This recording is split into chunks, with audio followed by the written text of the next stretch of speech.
Depois que meu marido morreu, minha nora me expulsou de casa. Na reunião sobre herança, ela jogou uma xícara de café em mim e disse: "Está se divertindo morando com os cachorros de rua?" Quando a advogada leu meu patrimônio líquido, ela ficou paralisada. "Estou feliz de ter você aqui. Acompanhe minha história até o final e comente a cidade de onde você está assistindo para que eu possa ver até onde minha história chegou. Nunca pensei que teria 66 anos e ficaria sem teto. Mas lá estava eu, parada na varanda da frente do que tinha sido minha casa por 38 anos, segurando uma única mala enquanto minha nora, Susan, jogava meus pertences no gramado como se eu fosse algum tipo de vagabunda. Você não pode fazer isso, Susan, eu disse, minha voz quase um sussurro. Minhas mãos tremiam, mas eu não sabia dizer se era por causa do ar frio de novembro ou do choque do que estava acontecendo. Esta também é minha casa. Susan se virou para mim, com as mãos perfeitamente cuidadas na cintura. Ela estava usando uma daquelas roupas de yoga caras que custam mais do que meu orçamento mensal para compras de supermercado. Seu cabelo loiro estava preso em um rabo de cavalo que provavelmente levou 1 hora para seu cabeleireiro fazer parecer bagunçado sem esforço algum. Era sua casa, Bessie, ela disse, enfatizando cada palavra como se estivesse falando com uma criança. Harold se foi, e eu não estou administrando uma instituição de caridade para idosas que não conseguem cuidar de si mesmas. Os vizinhos começaram a se reunir. A senhora Peterson, da casa ao lado, fingia regar suas flores já murchas enquanto esticava o pescoço para ter uma visão melhor. Os Johnson, do outro lado da rua, nem estavam tentando ser sutis. Eles estavam parados na porta da casa, sussurrando um para o outro. Cuidei de Harold por 42 anos, eu disse, minha voz ficando mais forte apesar das lágrimas ameaçarem cair. Eu criei seu marido. Ajudei a criar seus filhos. Esta casa contém a minha vida. Susan riu, um som frio que fez meu estômago revirar. Sua vida, Bessie? Vamos ser honestas. Você tem sido um peso morto há anos. Harold apoiou você. E agora que ele se foi, não vou continuar de onde ele parou. Foi quando meu neto Tommy apareceu na esquina, arrastando minha velha cadeira de balanço atrás dele. A mesma cadeira onde eu embalava Harold Jr. para dormir quando ele era bebê. Onde eu me sentei durante inúmeras noites em que ele teve pesadelos. Onde eu esperei por ele durante sua adolescência. Onde devo colocar isso, mãe? Tommy perguntou a Susan, sem nem olhar para mim. Pilha de venda de garagem, Susan disse sem hesitar. De qualquer forma, a maior parte desse lixo não vale a pena guardar. Senti algo quebrar dentro do meu peito. Não meu coração. Isso vinha acontecendo lentamente desde o funeral de Harold, 3 semanas atrás. Isso era algo mais profundo, algo que me manteve unida todos esses anos. Aquela cadeira pertencia à minha mãe, eu disse, caminhando em direção a Tommy. Por favor, é tudo o que me resta dela. Susan se colocou entre nós, com o rosto contorcido de irritação. Tudo nesta casa me pertence agora, Bessie. Harold deixou tudo para seu filho, e seu filho deixou tudo para mim. Você não pode escolher o que quer levar. Ajudei a pagar esta casa, eu disse, as palavras saindo antes que eu pudesse impedi-las. Eu trabalhava em 2 empregos enquanto Harold estudava à noite. Eu limpava as casas de outras pessoas para podermos pagar a hipoteca. E Harold apreciou isso, tenho certeza, disse Susan com falsa simpatia. Mas isso foi décadas atrás. O que você contribuiu ultimamente? Quando foi a última vez que você pagou uma conta por aqui? Quando foi a última vez que você fez algo além de ocupar espaço e comer nossa comida? A verdade é que eu não contribuía financeiramente havia anos. Harold insistiu que eu parasse de trabalhar quando ele foi promovido na seguradora. Um homem deve sustentar sua esposa, ele disse. Então me tornei dona de casa, cuidando da casa, criando nosso filho e sendo a esposa perfeita e apoiadora. Mas eu contribuí de outras maneiras. Eu cozinhei todas as refeições, limpei todos os cômodos e lavei todas as roupas. Eu cuidei de Harold durante sua diabetes, sua pressão alta e seus problemas cardíacos. Eu o levei a todas as consultas médicas, atendi todas as receitas e garanti que ele tomasse seus medicamentos. Nada disso parecia importar agora. Para onde eu devo ir? Perguntei, odiando quão baixa minha voz soava. Susan deu de ombros. Há uma comunidade de idosos bacana a uns 20 minutos daqui. Muito acessível. Ou talvez um daqueles motéis de estadia prolongada até você se virar. Tenho certeza de que alguém com a sua experiência consegue algum tipo de emprego. Ela disse experiência como se fosse um palavrão. Minha neta Lisa saiu de casa carregando uma caixa com minhas fotos. Por um momento, pensei que ela pudesse estar me trazendo, mas em vez disso ela colocou a caixa ao lado das latas de lixo. Lisa, querida, eu disse, estendendo a mão para ela. Essas são fotos do seu pai quando ele era pequeno. Fotos suas e do Tommy quando bebês. Lisa olhou para a mãe e depois para mim. Mamãe diz que precisamos nos concentrar no futuro, não viver no passado. Foi como levar um tapa. Lisa tinha passado incontáveis horas comigo, olhando aqueles álbuns de fotos, ouvindo histórias sobre a infância do pai, aprendendo sobre a história da nossa família.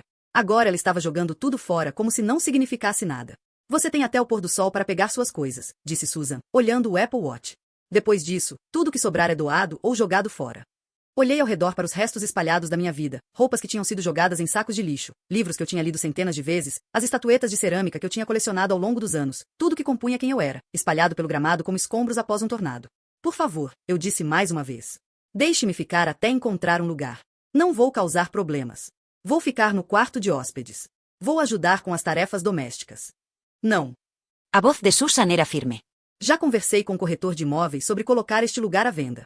Uma casa deste tamanho é demais para mim e para as crianças mantermos. Vamos reduzir o tamanho. Talvez comprar algo com piscina. Ela ia vender a casa. A casa onde Harold e eu trouxemos nosso filho recém-nascido do hospital. A casa onde celebrávamos aniversários, datas comemorativas e feriados. A casa onde Harold morreu dormindo apenas 3 semanas, comigo segurando sua mão. O caminhão de mudança parou no meio-fio e o rosto de Susan se iluminou com alívio. Momento perfeito, disse ela aos carregadores. Tudo no gramado precisa ir para o depósito número 47. Vou dar o endereço. Percebi então que isso tinha sido planejado. Susan não tinha decidido me expulsar esta manhã. Ela estava se preparando para isso. Ela tinha alugado um depósito, chamado os carregadores, provavelmente já tinha o corretor de imóveis em mãos. Ela estava esperando Harold morrer para poder se livrar de mim. Enquanto os carregadores começavam a carregar meus pertences no caminhão, fiquei ali me sentindo como um fantasma assistindo minha própria vida ser apagada. Os vizinhos ainda estavam olhando, alguns balançando a cabeça em desaprovação, mas nenhum deles se adiantou para ajudar. A senhora Peterson finalmente apareceu, com o rosto cheio de pena. Bessie, querida, se houver algo que eu possa fazer. Ela vai ficar bem, Susan interrompeu antes que eu pudesse responder. Bessie é mais durona do que parece. Você não é, Bessie. Eu não confiava em mim mesma para falar. Se eu abrisse a boca, estava com medo de gritar ou desmaiar completamente. Quando o caminhão estava carregado e partindo, Susan me entregou um cartão de visita. Aquele é o depósito. Você tem 30 dias para decidir o que fazer com suas coisas antes que comecem a cobrar mensalidades. 30 dias. 66 anos de vida reduzidos a 30 dias em um depósito. Quando Susan se virou para voltar para casa, minha casa, a casa que não era mais minha, ela parou e olhou para mim. Ah, e Bessie, não venha aqui incomodar as crianças. Elas precisam de estabilidade agora, não de lembranças de velhos tempos tristes. A porta se fechou atrás dela com uma determinação que ecoou em meu peito. Fiquei ali na calçada, segurando minha mala, observando as luzes se acenderem nas janelas da casa onde vivia a maior parte da minha vida adulta. Pela primeira vez desde o funeral de Harold, comecei a chorar. Não as lágrimas dignas que derramei no cemitério, mas soluços feios e desesperados que sacudiam todo o meu corpo. Eu não tinha para onde ir. Ninguém para ligar e menos de $300 na minha conta corrente. Mas, enquanto eu estava ali na escuridão crescente, algo que Susan havia dito ecoava em minha mente. Com o que você contribuiu ultimamente? Se ao menos ela soubesse a verdade sobre o que eu realmente contribuí todos esses anos. Se ao menos ela soubesse sobre o segredo que eu mantive escondido, até do próprio Harold. Ela estava prestes a descobrir que subestimar Bessie Morrison foi o maior erro da vida dela. O Sunset Motel não era o tipo de lugar em que eu jamais imaginara ficar. O carpete estava manchado, as paredes eram finas e o cheiro de cigarro e desinfetante pairava no ar como uma nuvem permanente. Mas era tudo que eu podia pagar com meu cheque de previdência social, e o gerente foi gentil o suficiente para me dar um valor semanal quando expliquei minha situação. 3 semanas se passaram desde que Susan me expulsou, e eu estava aprendendo o que significava ser invisível. No supermercado, os caixas me olhavam fixamente enquanto examinavam minhas marcas genéricas e itens com desconto. Na lavanderia, pessoas mais jovens me empurravam como se eu não estivesse lá. Até no asilo, onde comecei a almoçar 2 vezes por semana porque era de graça, eu me sentava sozinha enquanto as outras mulheres conversavam sobre os netos e seus jogos de bridge. Tentei ligar para Lisa e Tommy várias vezes, mas os telefones deles iam direto para a caixa postal. Quando finalmente consegui falar com Lisa, ela estava fria e distante. Mamãe diz que não devemos nos envolver em problemas de adultos, ela disse, com a voz soando ensaiada. Ela diz que você vai resolver as coisas e se tornar mais forte por isso. Problemas de adultos, como ser sem teto aos 66 anos, eram uma espécie de exercício de construção de caráter. Passei de carro pela casa 2 vezes na esperança de encontrar as crianças quando Susan não estivesse por perto. Mas, na segunda vez, Susan saiu furiosa pela porta da frente, com o rosto contorcido de raiva. Eu disse para você não vir aqui, ela gritou alto o suficiente para toda a vizinhança ouvir. As crianças não querem te ver, Bessie. Você só está confundindo-as com o seu drama. Drama? Era assim que ela chamava ser expulsa da minha própria casa? Agora, eu passava os dias no quarto do motel assistindo a programas de TV e tentando fazer minhas pequenas economias durarem o máximo possível. Candidatei-me a alguns empregos de meio período, no varejo, em serviços de limpeza, qualquer coisa que contratasse uma mulher da minha idade, mas até agora nada tinha dado certo. A pior parte não era o quarto apertado ou as manchas questionáveis na colcha. Nem era a maneira como os outros moradores do motel me olhavam com pena, claramente se perguntando o que eu tinha feito de errado para acabar ali. A pior parte era ver as postagens da Susan nas redes sociais. Eu nunca tinha entrado no Facebook antes, mas uma das outras mulheres do asilo me mostrou como procurar o perfil da Susan no celular dela. A cada poucos dias, Susan postava fotos da casa, dos móveis novos que havia comprado, das reformas que estava planejando, dos jantares em família com as crianças parecendo felizes e bem alimentadas. Nas legendas, ela falava sobre recomeços, foco no futuro e ensinar as crianças sobre independência e autossuficiência. Ela fez parecer que me expulsar tinha sido algum tipo de lição de vida valiosa para Tommy e Lisa. Os comentários das amigas dela foram a pior parte. Tão orgulhosa de você por assumir o controle da sua vida. As crianças já parecem muito mais felizes. É incrível como a casa fica mais leve sem energia negativa. Energia negativa. Era isso que 38 anos mantendo uma família unida tinham se tornado. Comecei a manter um caderno, anotando memórias do Harold e da nossa vida juntos, com medo de que, se não as registrasse em algum lugar, elas desaparecessem completamente. Pelo jeito que a Susan falava, era como se aqueles anos nunca tivessem acontecido. Como se eu nunca tivesse existido. Mas eu tinha existido. Fui eu quem ficou acordada a noite toda quando Harold Jr. teve pneumonia aos 7 anos. Fui eu quem o levou ao treino de beisebol todas as terças e quintas-feiras durante 6 anos. Fui eu quem o ajudou com a lição de casa, quem o ouviu praticar saxofone, quem o abraçou quando a primeira namorada partiu seu coração. Onde estava o Harold Jr. agora? A Susan dizia que ele estava ocupado com trabalho, viajando a trabalho em vendas. Mas eu não tinha notícias dele desde o funeral, meu próprio filho, e ele desapareceu da minha vida tão completamente como se nunca tivesse nascido. Na tarde de quinta-feira, eu estava sentada no estacionamento do motel, tentando criar coragem para entrar e encarar mais uma noite sozinha, quando um carro familiar parou ao meu lado. Era a senhora Henderson, irmã de Harold. Eu não a via desde o funeral e, por um momento, a esperança vibrou em meu peito. Talvez ela tivesse vindo ajudar. Talvez alguém da família ainda se importasse. Bessie, ela disse ao sair do carro. Eu soube do que aconteceu. Oh, Margaret, eu disse, levantando-me rápido demais e me sentindo tonta com um movimento repentino. Estou tão feliz em te ver, mas a expressão de Margaret não era calorosa. Na verdade, ela parecia desconfortável, como se estivesse ali por obrigação e não por amor. Eu queria falar com você sobre as coisas do Harold, ela disse, sem retribuir meu sorriso. Susan mencionou que você levou alguns itens que pertenciam à família. Meu coração afundou. Eu só levei o que era meu, Margaret. Minhas roupas, meus pertences. Deixei todo o resto. Susan diz que você levou o relógio do Harold, aquele que pertenceu ao nosso pai. Senti o rosto corar. Harold me deu aquele relógio no nosso 20º aniversário. Ele disse que queria que eu tivesse algo para me lembrar do pai dele. Margaret balançou a cabeça. Aquele relógio deveria ficar na família, Bessie. Deveria ir para o Harold Jr. Ou talvez para o Tommy quando ele for mais velho. Eu sou da família, eu disse. Mas as palavras soaram fracas, até mesmo para os meus próprios ouvidos. Somos uma família, Margaret corrigiu gentilmente. Harold se foi agora. E Susan é a mãe das crianças. Ela é quem toma as decisões pela família. Eu a encarei. Essa mulher que tinha sido minha cunhada por mais de 40 anos, que tinha compartilhado feriados, festas de aniversário e férias em família comigo. Em seus olhos, vi a mesma rejeição que eu vinha recebendo de todos os outros. Eu não fazia mais parte da família. Eu era apenas um resquício da primeira vida do Harold. Tudo bem, eu disse, minha voz quase tão baixa quanto um sussurro. Vou dar o relógio a ela. Margaret pareceu aliviada. Acho que é melhor assim. Susan também mencionou algumas joias que podem ter pertencido à mãe de Harold. Talvez pudéssemos dar uma olhada nas suas coisas juntas e garantir que tudo chegue ao lugar certo. O lugar certo? Não comigo, aparentemente. Passamos a hora seguinte no meu quarto apertado de motel, examinando os poucos pertences que eu consegui salvar.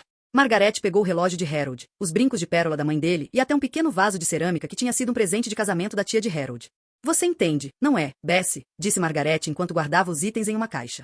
Essas coisas têm valor sentimental para a família. Assenti, embora quisesse gritar que elas também tinham valor sentimental para mim. Que fui eu quem poliu aquele relógio toda semana durante 26 anos. Que fui eu quem usou aqueles brincos em todos os eventos familiares importantes. Que fui eu quem empacotou e desempacotou cuidadosamente aquele vaso em 3 mudanças diferentes. Depois que Margaret foi embora, sentei-me na cama do motel e olhei ao redor para o que restava da minha vida. Algumas mudas de roupa, alguns artigos de higiene, um punhado de fotografias que Susan não se dera ao trabalho de jogar fora. Era isso. Era tudo que me restava para mostrar depois de 66 anos de vida. Peguei uma das fotografias, Harold e eu, no dia do nosso casamento. Nós dois tão jovens e cheios de esperança. Lembrei-me daquele dia como se fosse ontem. O jeito como Harold sussurrou "Eu te amo" enquanto dançávamos nossa primeira música. O jeito como sua mãe chorou lágrimas de felicidade ao me receber na família. O jeito como seu pai apertou minha mão e me disse que eu era perfeita para seu filho. Agora Harold se foi, sua mãe se foi, seu pai se foi, e eu era apenas uma estranha morando em um motel, não mais bem-vinda na família que ajudei a construir. Naquela noite, liguei para o depósito para verificar minhas coisas. A mulher ao telefone era profissional e fria. Seus 30 dias estão quase acabando, senhora Morrison. Se a senhora não providenciar o pagamento, teremos que nos livrar dos seus itens. Descartá-los como se fossem lixo. Quanto custaria manter a unidade por mais um mês? Perguntei. $150 mais multas por atraso. Eu tinha $87 restantes na minha conta corrente. Te ligo de volta, eu disse, e desliguei antes que ela pudesse responder. Deitei na cama desconfortável do motel, olhando para a mancha de água no teto e me perguntei como minha vida tinha chegado a esse ponto. 3 meses atrás, eu era esposa de Harold Morrison, morava em uma bela casa, cercada pela família, respeitada na minha comunidade. Agora, eu não era ninguém, sem nada e sem ter para onde ir. Mas, enquanto adormecia naquela noite, minha mão instintivamente foi até o pequeno medalhão em volta do meu pescoço, a única joia que eu consegui manter escondida do inventário de Margaret. Dentro, havia uma fotografia da minha mãe, enrolada na foto, havia outra coisa, algo que Susan, Margaret e até mesmo o próprio Harold nunca souberam, uma chave de cofre. Amanhã, eu visitaria aquele cofre pela primeira vez em 20 anos. E Susan Morrison estava prestes a descobrir que havia cometido o maior erro da sua vida. O First National Bank parecia o mesmo de 20 anos atrás, com seus pisos de mármore e tetos altos que faziam cada passo ecoar. Sentei-me na sala de espera, agarrando minha bolsa com tanta força que meus nós dos dedos ficaram brancos, enquanto um jovem banqueiro verificava minha identidade e recuperava o cofre que eu não tocava desde 1983. Minhas mãos tremiam quando inseri a chave. Por um momento, me perguntei se tinha imaginado tudo. Talvez o cofre estivesse vazio. Talvez a jovem assustada que abrirá aquela conta 40 anos atrás estivesse se iludindo sobre o que estava construindo. Mas, quando a porta de metal se abriu, tudo estava exatamente como eu havia deixado. Pilhas de papéis cuidadosamente organizadas e embrulhadas em sacos plásticos para protegê-los do tempo. Certificados de ações, escrituras de propriedade, extratos bancários de contas que Harold nem sabia que existiam e, por baixo de tudo, um grosso diário de couro onde eu registrava cada transação, cada investimento, cada passo cuidadoso que eu havia dado para construir algo que me pertencia sozinha. Peguei o diário com as mãos trêmulas e abri na primeira página, escrita com a caligrafia cuidadosa do meu eu mais jovem, 15 de janeiro de 1963. Harold acha que estou tendo aulas de costura nas noites de terça-feira. Em vez disso, estou trabalhando como contadora na loja de roupas da senhora Patterson. $15 por semana. Não é muito, mas é meu. Ler aquelas palavras trouxe tudo de volta. O medo, o segredo, o planejamento cuidadoso que definiram minha vida por décadas. Harold não era um homem mau, mas era um homem de seu tempo. Ele acreditava profundamente que esposas não deveriam trabalhar, que o trabalho do marido era prover e o da esposa era cuidar da casa. Quando mencionei que queria um emprego de meio período no início do nosso casamento, ele ficou genuinamente magoado. Você está dizendo que eu não consigo cuidar da minha própria família? Ele perguntou. E o olhar ferido em seus olhos me fez mudar de assunto imediatamente. Mas nunca esqueci o medo que senti durante seu breve período de desemprego em 1962. Por 3 meses, sobrevivemos com economias e pequenos empréstimos do meu pai. E eu ficava acordada à noite, aterrorizada com a possibilidade de perdermos tudo. Foi quando decidi que precisava de algo meu, algo que pudesse nos proteger caso o emprego de Harold desaparecesse novamente. Então, comecei aos poucos, trabalhando como contadora na loja da senhora Patterson, dizendo a Harold que estava aprendendo a costurar. Depois, arrumei um trabalho de fim de semana fazendo inventário na loja de ferragens, alegando que estava visitando minha irmã. Cada dólar que eu ganhava ia para uma conta separada, em um banco diferente, do qual Harold não sabia nada. Virei as páginas do meu diário, seguindo a cuidadosa progressão da minha vida financeira secreta. Em 1965, usei minhas economias para comprar um pequeno duplex em uma parte decadente da cidade. Nada de especial, mas o aluguel de ambas as unidades mais que cobria o pagamento da hipoteca. Harold nunca questionou de onde vinha o dinheiro extra para compras e despesas domésticas. Ele estava feliz por ter uma esposa que era uma ótima administradora. Em 1970, eu possuía 13 imóveis para alugar. Em 1975, diversifiquei meus investimentos em ações, passando minhas noites de costura na biblioteca, aprendendo sobre investimentos em revistas financeiras e relatórios anuais.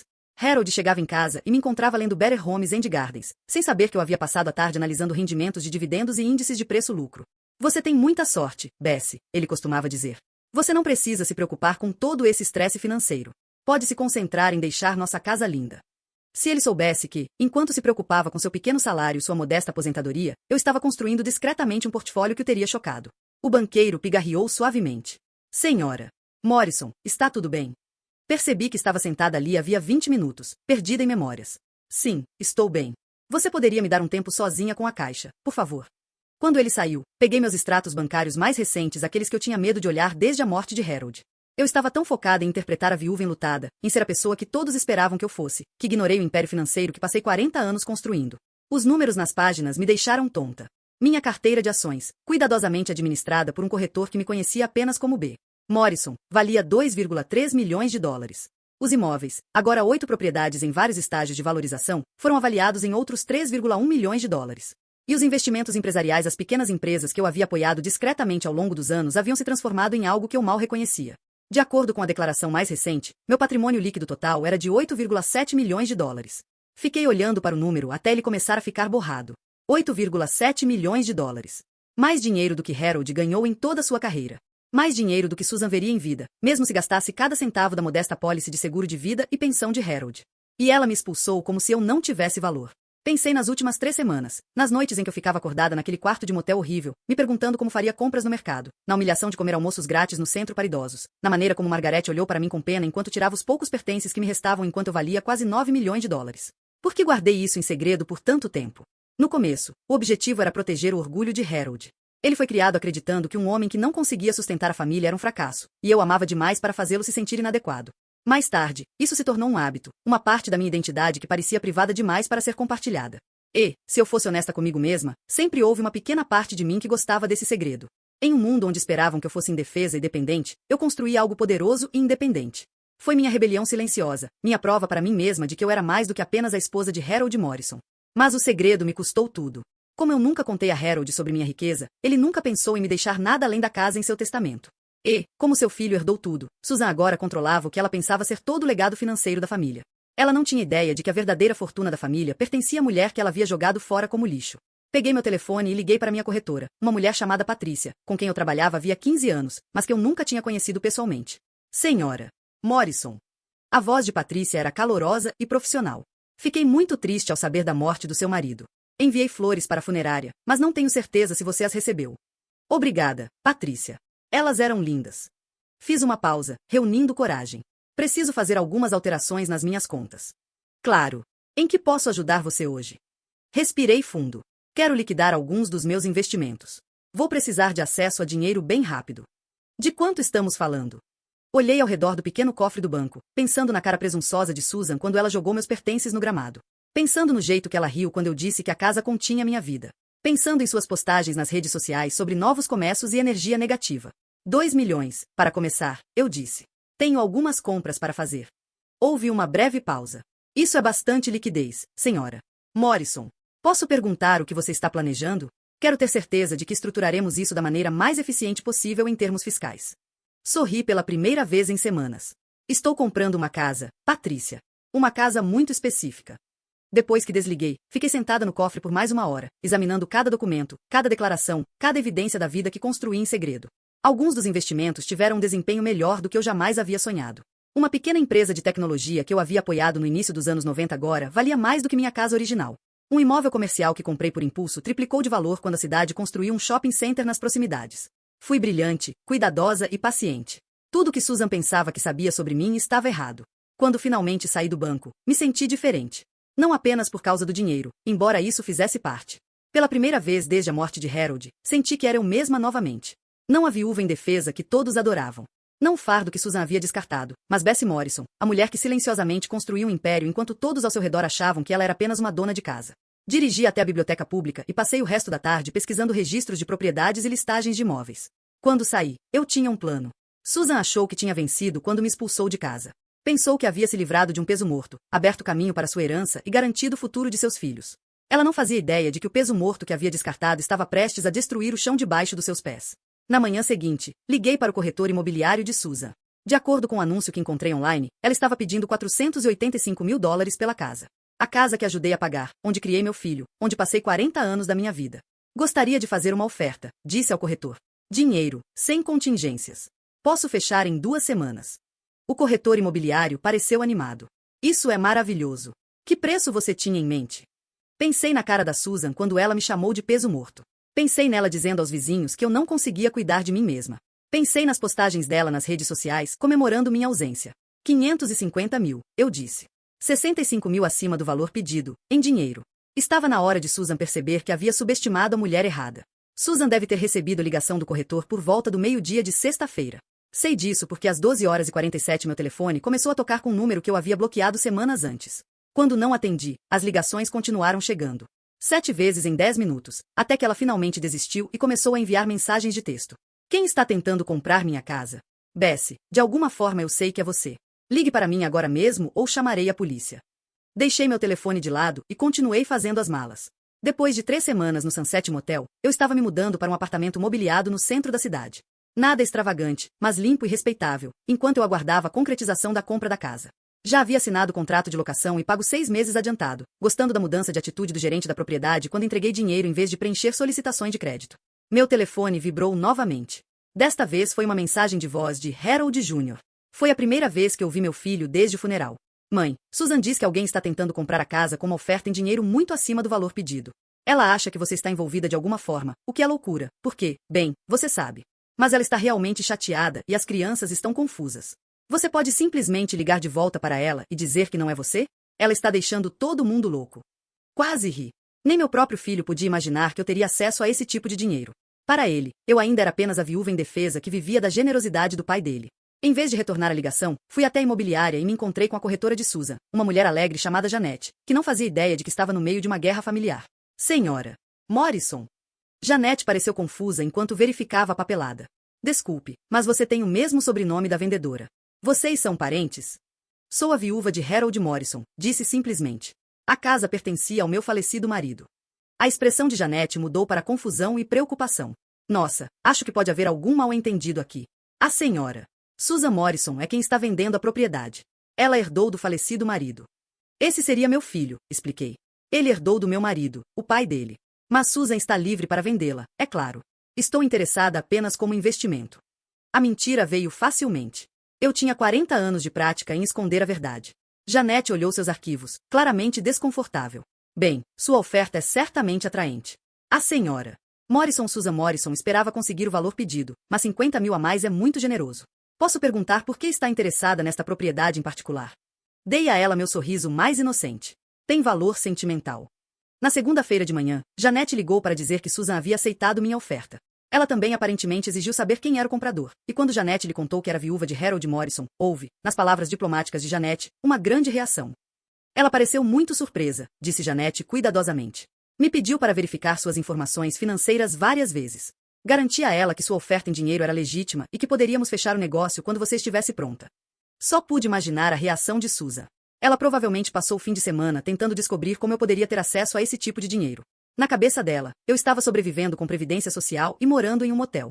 A ideia de que eu poderia comprar uma casa de $500 mil à vista provavelmente parecia impossível. Ela sempre teve curiosidade sobre dinheiro, mesmo quando Harold estava vivo. Lembrei-me de como ela estudava nossas contas quando nos visitava, fazendo pequenos comentários sobre como tudo estava ficando caro e como Harold tinha sorte de ter uma aposentadoria estável. Certa vez, ela perguntou diretamente a Harold quanto ele havia economizado para a aposentadoria, e ele ficou envergonhado com a pergunta. Susan, isso não é da sua conta, ele disse gentilmente. Eu só me preocupo com vocês dois, ela respondeu. Quero ter certeza de que estão preparados para o futuro. Agora, eu me perguntava se ela já estava calculando esse futuro naquela época, somando o que achava que Harold valia e planejando o que faria com esse valor quando ele se fosse. Na terça-feira, decidi me divertir um pouco. Dirigi até a casa durante o dia, quando Susan estaria em seu trabalho de meio período na boutique do centro da cidade. Tom estava na escola, mas Lisa estava com saudades de casa. Eu podia vê-la pela janela da sala, encolhida no sofá assistindo TV. Bati na porta e Lisa atendeu de pijama, parecendo surpresa e um pouco culpada por me ver. Vovó Bessie. Ela olhou por cima do ombro, nervosa. A mamãe não está aqui. Eu sei, querida. Só queria ver como você estava se sentindo. Sua avó Margaret mencionou que você estava resfriada. Lisa assentiu, mas não me convidou para entrar. Estou bem. Só vou ficar em casa e não ir à escola hoje. Você está comendo bem? Está tomando suas vitaminas? Coloquei a mão na bolsa e tirei uma nota de $20. Aqui, peça para sua mãe pedir sopa para o almoço. Macarrão com frango é melhor quando se está doente. Lisa olhou para o dinheiro como se fosse algo estranho. Vovó, onde você conseguiu isso? A pergunta partiu meu coração. Na cabeça dela, eu era tão pobre que $20 pareciam suspeitos.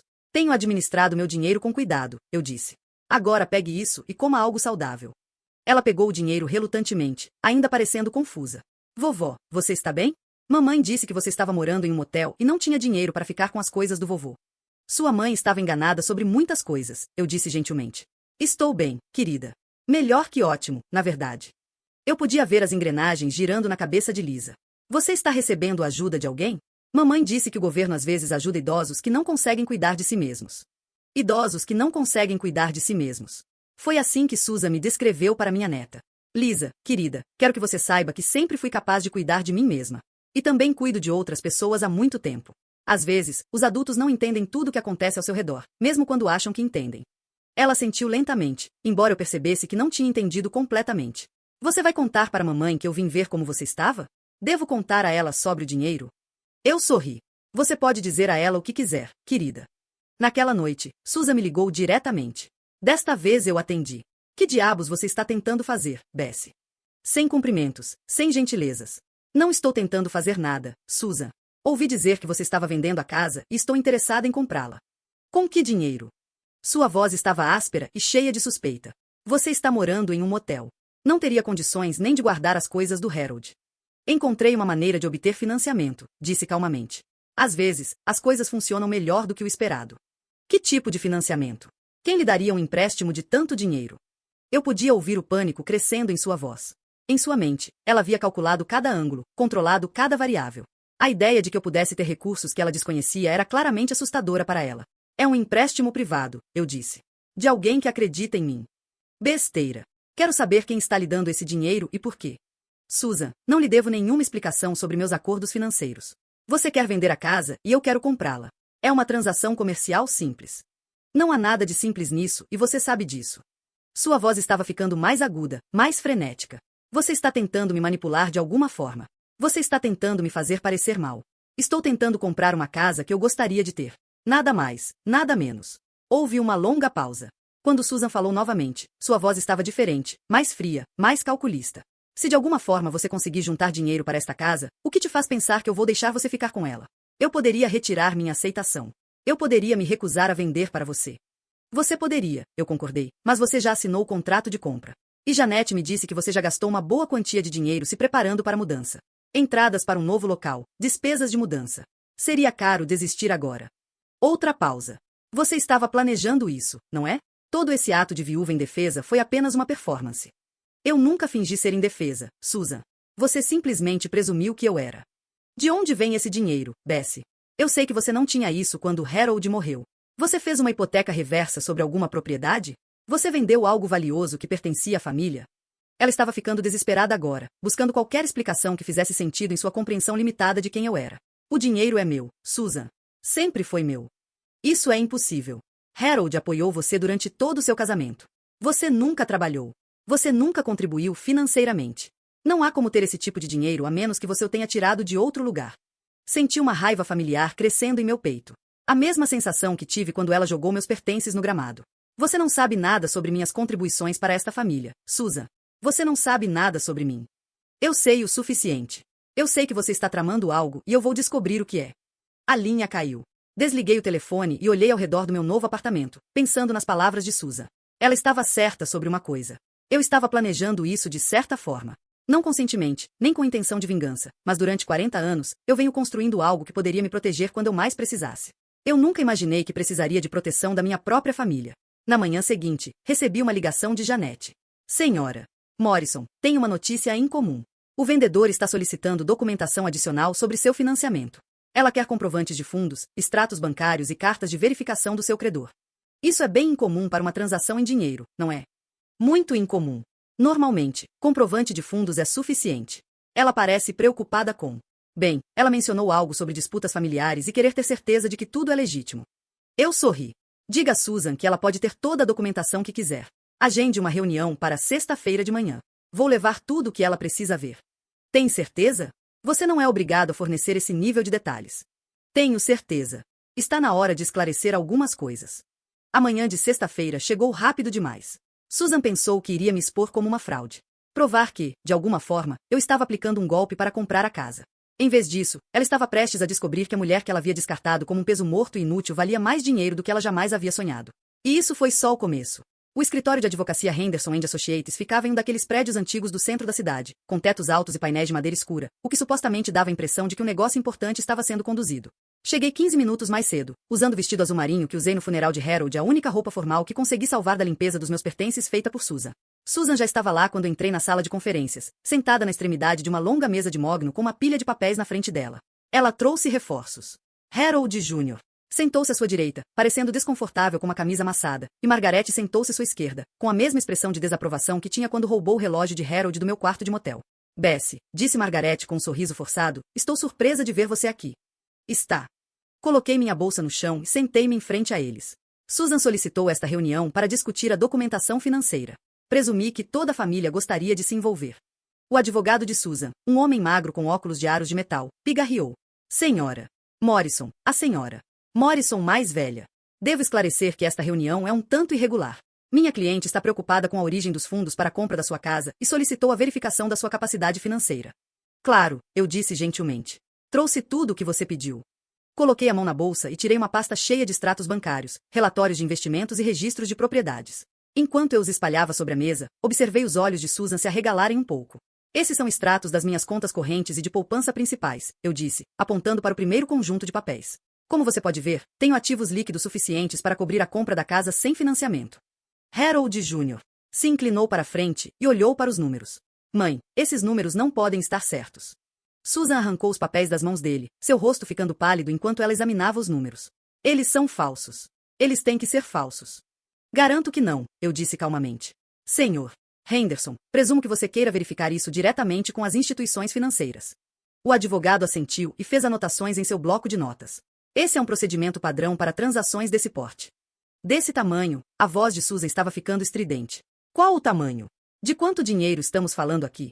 Peguei outro conjunto de documentos. Estas são as declarações do meu portfólio de investimentos. Ações, títulos, fundos mútuos, todos administrados por Patricia Williams na Meridian Financial. Você pode ligar diretamente para ela. Margaret pegou uma das declarações, com as mãos tremendo levemente. Bessie, isso quer dizer que você tem mais de 2 milhões de dólares somente em ações? 2,3 milhões até a semana passada, corrigi. O mercado tem sido bom para mim. Harold Jr. estava me encarando como se nunca tivesse me visto antes. Mãe, de onde veio esse dinheiro? Papai nunca mencionou nada sobre investimentos. Seu pai não sabia sobre eles, eu disse simplesmente. A sala ficou em silêncio. Susan folheava papéis freneticamente, seu rosto alternando expressões de choque, confusão e raiva crescente. Isso é impossível, ela disse finalmente. Harold apoiou você durante todo o seu casamento. Você nunca trabalhou. Você nunca teve acesso a esse tipo de dinheiro. Coloquei a mão na bolsa novamente e tirei meu diário de couro, aquele que eu mantive escondido no cofre por 40 anos. Na verdade, trabalhei bastante. Eu simplesmente não contei para o Harold. Abri o diário na primeira página e comecei a ler em voz alta. 15 de janeiro de 1963. Harold acha que estou tendo aulas de costura nas noites de terça-feira. Em vez disso, estou trabalhando como contadora na loja de roupas da senhora Patterson. 15 dólares por semana. Susan arrancou o diário das minhas mãos. Isso é ridículo. Você está inventando isso. Continue lendo, eu disse. Março de 1965. Usei minhas economias para comprar um duplex na Elm Street. O aluguel de ambas as unidades cobre a hipoteca e sobra 300 dólares mensais. Margaret balançava a cabeça lentamente. Bessie, se isso é verdade, por que você nunca nos contou? Por que manter isso em segredo por tanto tempo? Porque Harold não teria entendido. Eu disse que ele era um bom homem, mas ele era um homem do seu tempo. Ele precisava sentir que estava sustentando sua família. Se ele soubesse que eu estava trabalhando, se ele soubesse que eu estava construindo riqueza por conta própria, isso teria ferido seu orgulho. Harold Jr. estava olhando mais papéis. Mãe, reconheço alguns desses imóveis, esses endereços, aquele duplex na Rua El. Você ainda é dona dele? Agora eu tenho 8 imóveis para alugar, eu disse. Além de imóveis comerciais, fui sócia oculta em várias pequenas empresas ao longo dos anos. Susan bateu a mão na mesa com tanta força que todos pularam. Isso é besteira. Você está me dizendo que enquanto Harold trabalhava até a morte naquela seguradora, se preocupando com fundos para a faculdade e aposentadoria, você estava sentada sobre milhões de dólares. Eu estava construindo segurança financeira para nossa família, eu disse firmemente. Harold nunca precisou se preocupar com dinheiro porque eu garanti que sempre teríamos o suficiente. Ao mentir para ele, ao enganar meu próprio marido. Senti meu temperamento explodir. Ponto ao protegê-lo. Garantindo que se algo acontecesse com seu emprego, se ele ficasse doente, se a companhia de seguros falhasse, não perderíamos tudo. O que, aliás, provou ser uma boa decisão quando ele teve seu primeiro ataque cardíaco e não pôde trabalhar por 6 meses. Harold Jr. parecia confuso. Mas o seguro de invalidez do pai cobriu esse período. O seguro de invalidez do seu pai cobria 60% do salário dele, eu disse. O resto veio da minha renda de aluguel. Como você acha que conseguimos manter a casa, manter você na faculdade e manter o mesmo padrão de vida? A verdade estava caindo sobre eles como um cobertor pesado. Durante 40 anos, eles pensaram que Harold era a base financeira da nossa família. Eles nunca questionaram de onde vinha o dinheiro extra quando os tempos eram difíceis. Nunca me perguntei como sempre parecíamos ter o suficiente para emergências e despesas inesperadas. Susan ainda estava examinando meus papéis, com as mãos tremendo de raiva. Mesmo que tudo isso seja verdade, mesmo que você de alguma forma tenha conseguido esconder milhões de dólares do seu marido, isso não muda nada. Harold deixou tudo para seu filho e Harold Jr. deixou tudo para mim. Essa é a herança legal. Você está absolutamente certa, eu disse. Os bens de Harold foram para Harold Jr. E os bens de Harold Jr. foram para você, mas os meus bens me pertencem. Margaret falou, com a voz incerta. Bessie. Certamente parte desse dinheiro veio da renda de Harold ao longo dos anos. As leis de propriedade comunitária seriam aplicadas se Harold soubesse do dinheiro e tivesse contribuído para ele, interrompeu o advogado. Mas se a senhora Morrison construiu essa riqueza de forma independente, usando uma renda que seu marido desconhecia, ela provavelmente seria considerada propriedade separada. O rosto de Susan estava vermelho brilhante agora. Isso é loucura. Você não pode ter sido casada com alguém por 42 anos e escondido milhões de dólares dessa pessoa. Eu posso e fiz, eu disse calmamente. Toda terça-feira à noite, quando eu dizia a Harold que estava no círculo de costura, na verdade, eu estava na contabilidade dos meus clientes ou verificando minhas propriedades. Todo sábado, quando eu dizia que estava fazendo compras com minhas amigas, eu estava me encontrando com empreiteiros ou possíveis inquilinos. Toda vez que eu dizia a ele que tinha conseguido um bom negócio em compras de supermercado, era porque minha renda de aluguel estava cobrindo nossas despesas domésticas. Harold Jr. estava olhando para mim como se nunca tivesse me visto antes. Mãe, por que você não me contou? Mesmo depois que meu pai morreu, por que você não disse nada? A pergunta ficou no ar e, por um momento, senti o peso de todos aqueles anos de segredo. Por que eu não contei a eles? Por que deixei Susan me expulsar de casa quando eu tinha o poder de impedi-la? Porque eu queria ver quem você realmente era, eu disse finalmente. Eu queria ver como você me trataria quando pensasse que eu não tinha nada a oferecer. O silêncio que se seguiu foi ensurdecedor. Susan foi a primeira a falar, sua voz quase um sussurro. Você me deixou te expulsar. Você me deixou te humilhar na frente de toda a vizinhança. Você me viu lutando com as prestações da casa e as despesas das crianças e não disse nada. Eu vi você comemorando por ter se livrado de mim. Eu corrigi. Vi você postar nas redes sociais sobre seu novo começo e seu alívio ao se livrar da energia negativa.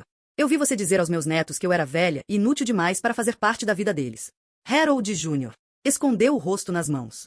Meu Deus, mãe, o que fizemos? Susan se levantou abruptamente, sua cadeira raspando no chão. Não vou deixar você virar o jogo e nos fazer vilões. Você enganou a todos.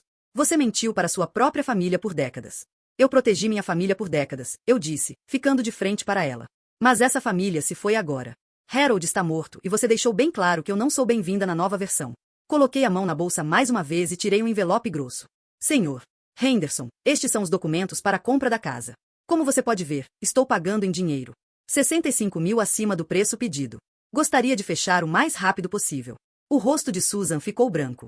Você não pode fazer isso. Posso fazer o que eu quiser com meu dinheiro, Susan, assim como você fez com Harold. Reuni meus documentos financeiros e os coloquei de volta na pasta. Acho que terminamos aqui. Senhor Henderson, por favor, me avise quando o encerramento estiver previsto. Enquanto eu caminhava em direção à porta, a voz de Susan me seguiu, alta e desesperada. Isso não acabou, Bessie. Eu vou lutar contra isso. Encontrarei uma maneira de provar que o dinheiro não é realmente seu. Parei na porta e me virei para olhá-la. Susan, tenho 40 anos de documentação comprovando cada dólar que ganhei e cada investimento que fiz. Tenho testemunhas, parceiros comerciais e instituições financeiras que podem verificar minha história. O que você tem? Ela abriu a boca, mas nenhuma palavra saiu. Foi o que pensei. Eu disse, aproveite o resto do seu novo começo. Quando saí da sala de conferências, pude ouvir Susan chorando atrás de mim. Não lágrimas de tristeza, mas lágrimas de raiva e descrença. Ela construiu todo o seu futuro partindo do princípio de que herdaria tudo de valor da família de Harold. Ela nunca imaginou que a velha inútil que ela havia jogado fora valia mais do que todo o resto junto. Mas a melhor parte ainda estava por vir, porque comprar a casa era apenas o começo do que eu havia planejado para Susan Morrison.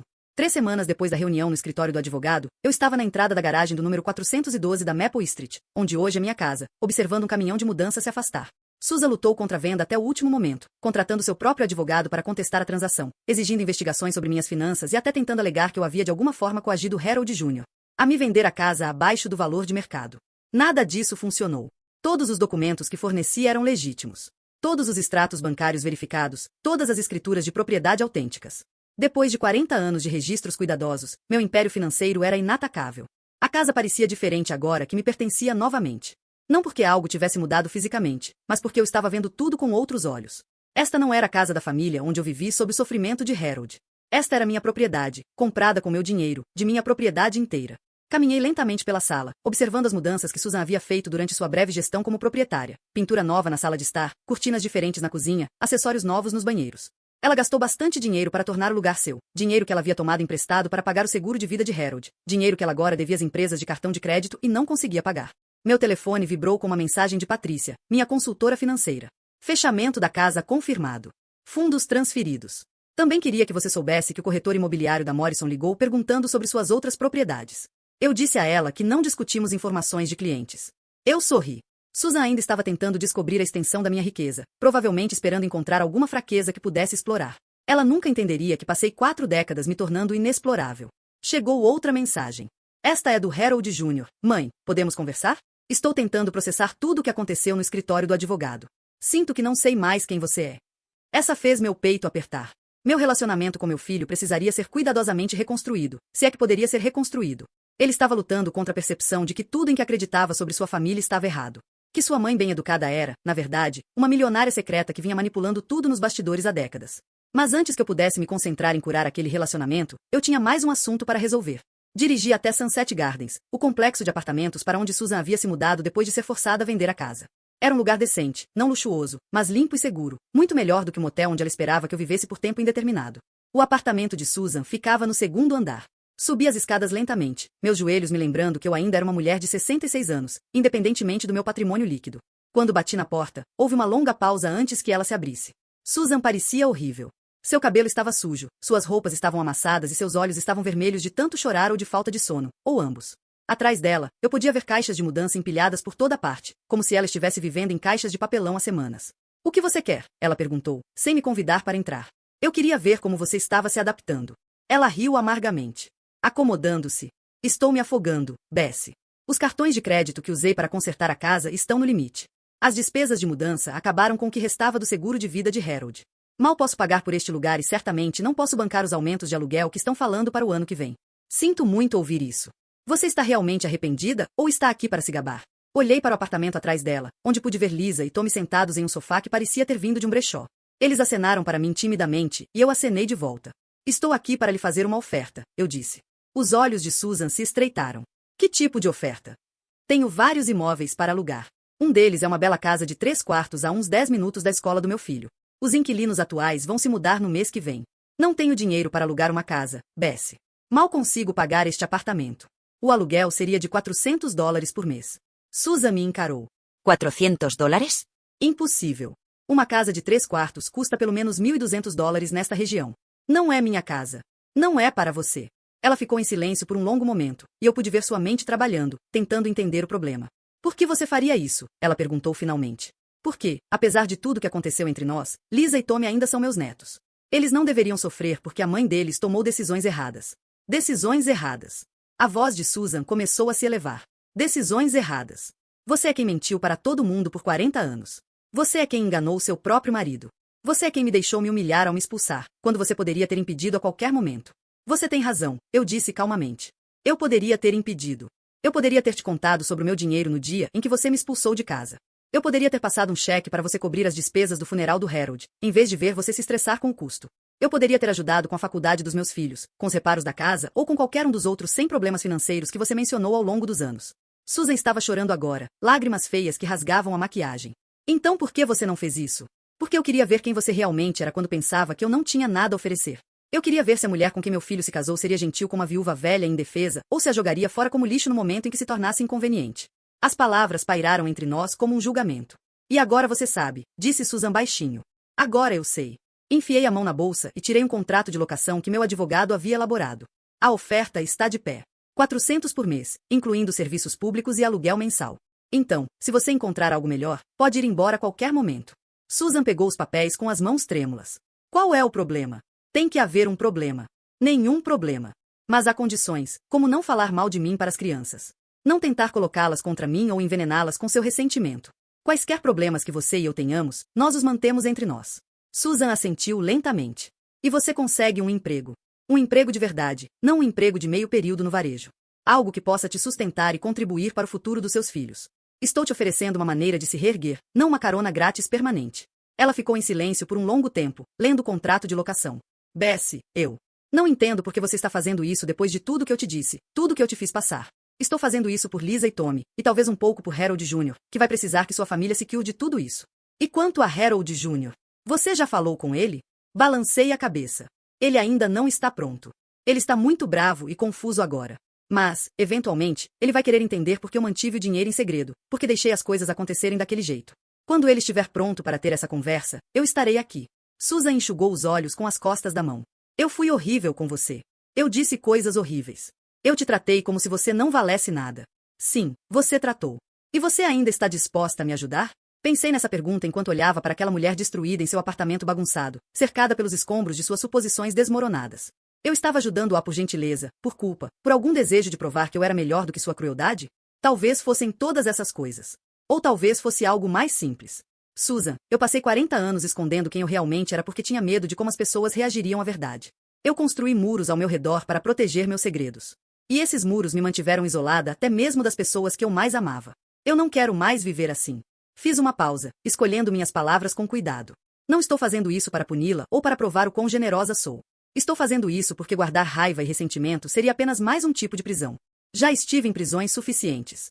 Susan assinou o contrato com lágrimas ainda escorrendo pelo rosto. Enquanto eu me preparava para sair, ela me segurou pelo braço. Bessie, você acha que há alguma chance de recomeçarmos? Não voltar a ser como era antes, mas talvez construir algo diferente. Olhei para ela por um longo momento. Essa mulher que me causou tanta dor, que revelou verdades tão horríveis sobre si mesma quando pensava que detinha todo o poder. Não sei, disse honestamente, mas acho que nós dois devemos tentar com aquelas crianças lá dentro. 6 meses depois, eu estava no meu jardim, o jardim atrás da casa que agora era verdadeiramente minha, quando Lisa e Tommy vieram correndo pelo quintal. Susan havia mantido sua palavra sobre a procura de emprego e agora estava trabalhando como assistente administrativa em um consultório médico. Não era um trabalho glamouroso, mas era estável, e ela parecia estar se orgulhando de sua independência. Vovó Bessie, Lisa gritou. Mamãe disse que você vai nos levar para fazer compras amanhã. Se é isso que você gostaria de fazer, eu disse, largando minha tesoura de poda. Tommy olhou para mim com os olhos de Harold. Vovó, é verdade que você é muito rica? Eu sorri. Estou confortável, querido, mas não tipo muito rica. Mamãe diz que você pode comprar o que quiser. Ter dinheiro não significa comprar tudo o que você quer, eu disse. Significa ter a liberdade de escolher o que é importante para você. O que é importante para você? Lisa perguntou. Olhei para aquelas duas lindas crianças, produtos de uma família complicada que estava lentamente aprendendo a se curar. Pensei em Harold Jr., que havia me ligado na semana passada pela primeira vez desde a reunião com os advogados, perguntando timidamente se poderíamos almoçar juntos. Pensei em Susan, que estava se esforçando muito, não apenas no trabalho, mas para se tornar uma versão melhor de si mesma. Família, eu disse, mas não o tipo de família que exige que você desista de quem você é para pertencer. O tipo de família que te ama exatamente pelo que você é. Enquanto as crianças corriam para brincar, recostei-me na minha cadeira de jardim e olhei para a casa que havia testemunhado tanta dor e decepção, mas que agora estava se tornando algo novo. Os muros que eu havia construído em torno dos meus segredos finalmente caíram. Não da forma destrutiva que eu sempre teme, mas de uma forma que deixava a luz entrar. Pela primeira vez em 40 anos, eu era exatamente quem eu parecia ser. Bessie Morrison, uma mulher de posses, uma mulher de substância, uma mulher que havia aprendido que a melhor vingança não é a crueldade ou o castigo. A melhor vingança é viver bem em seus próprios termos com as pessoas que realmente merecem seu amor. E eu estava finalmente vivendo completamente bem. Agora, estou curiosa sobre você que ouve minha história. O que você faria se estivesse no meu lugar?